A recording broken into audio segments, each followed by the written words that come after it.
প্রতিদিনকার মতোই আজকে সকাল সকাল উঠে আমাদের হেসেলে বসে গেছে রান্না, কারণ বরের রয়েছে অফিস। এখানে দেখো ডাল সিদ্ধ হচ্ছে, এখানে ডাল দিয়ে হবে আম ডাল, কারণ গরমে একদমই হালকা পাতলা। আর দেখো মা এসে একদম রান্নার দায়িত্ব মা পুরো নিয়ে নিয়েছে।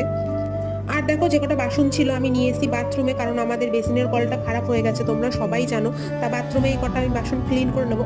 তারপরে করে নিলাম ব্রেকফাস্টে। এখানে ব্রেকফাস্টে ছিল রুটি আর বেগুন পোড়া। আর গরমের পুরো একদম নাজেহাল অবস্থা সবার, মানে যা রোদটা দেখে তোমরা বুঝতেই পারছো। আর মা বাবা এসে লেগে গেছে আমাদের ঘর পরিষ্কার করতে, কারণ বলছে ঘর একদমই পরিষ্কার নেই, ঘর নোংরা হয়ে রয়েছে। আর বিকালবেলা মা বাবা মিলে চলে গেছিলো একটু বাজারে, বাজার থেকে দেখো নিয়ে এসছে এখানে ভেন্ডি, থোড়, আম। আর এখানে আমি চাল অর্ডার করে দিয়েছিলাম, সেই চালটাই এখানে চলে এসেছে। চালটা খুব ভালো এসেছে, এটা আমি অনলাইন থেকে অর্ডার করেছিলাম। তারপরে দেখো এখানে রাতে শোয়ার প্রিপারেশন হচ্ছে। আমাদের খাটটাও যেহেতু ভেঙে গেছে, দেখো এখানে দুটো বিছানায় হয়েছে, একটা আমি আর বর শোবো, একটাই মা বাবা মেয়ে, তিনজন শোবে, কারণ এখানে এসিটা রয়েছে। ব্যাস, ভিডিওটা এই পর্যন্তই। ভালো লাগলে চ্যানেলটা সাবস্ক্রাইব করে দিও।